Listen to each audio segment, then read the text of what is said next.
Zee 24 तास एक पाऊल पुढे। आपल्यासोबत स्वतः महापौर सुनील प्रभू आहेत, त्यांच्याकडून जाणून घेऊयात कशा पद्धतीने महापालिकेने व्यवस्था केलेली आहे या विसर्जनासाठी। सुनीलजी, स्वागत आपल्या झी 24 तास मध्ये।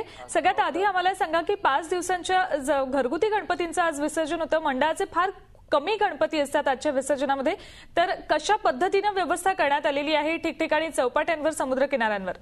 असे की चौपाट्या, समुद्र किनारे आणि तलाव आणि कृत्रिम तलाव या ठिकाणी मुंबई महानगरपालिका, पोलीस यंत्रणा आणि मुंबईत काम करणाऱ्या वेगवेगळ्या एजन्सी, रिलायन्स असेल, MSEB असेल, यांच्या समन्वयाने एक चांगली व्यवस्था गणपती विसर्जनाच्या निमित्ताने होईल। भक्तांना कमीत कमी त्रास होणार नाही आणि आनंद जास्त मिळेल अशा पद्धतीने आपण सगळी उपाययोजना केली आहे। या 1.5 दिवसाच्या गणपतीमध्ये कृत्रिम तलावावरती ज्या पद्धतीने लोकांनी विसर्जन केलं आणि लोकांना जो आनंद मिळाला, त्याच पद्धतीने आजची गणपतीची संख्या वाढेल हे लक्षात घेऊन सगळी यंत्रणा आपण सज्ज केलेली आहे। सुनीलजी, दुसरी एक गोष्ट म्हणजे विसर्जनाच्या दुसऱ्या दिवशी सकाळी लाटांसोबत किनाऱ्यावर निर्माल्य येऊन पडतं, त्याशिवाय गणपतींच्या मूर्ती सुद्धा काही वेळेला असतात, त्या बाबतीत कशा पद्धतीने व्यवस्था करण्यात आली? निर्माल्य जे येऊन पडतं आणि लाटांबरोबर काही मूर्त्यांचे अवशेष येतात, त्यासंबंधी महानगरपालिकेने त्या सगळ्या गोष्टीचं पावित्र्य राखून ते सगळ्या जे निर्माल्य किंवा असे जे भाग आहेत ते उचलून, कळलं की नाही, पुन्हा त्याची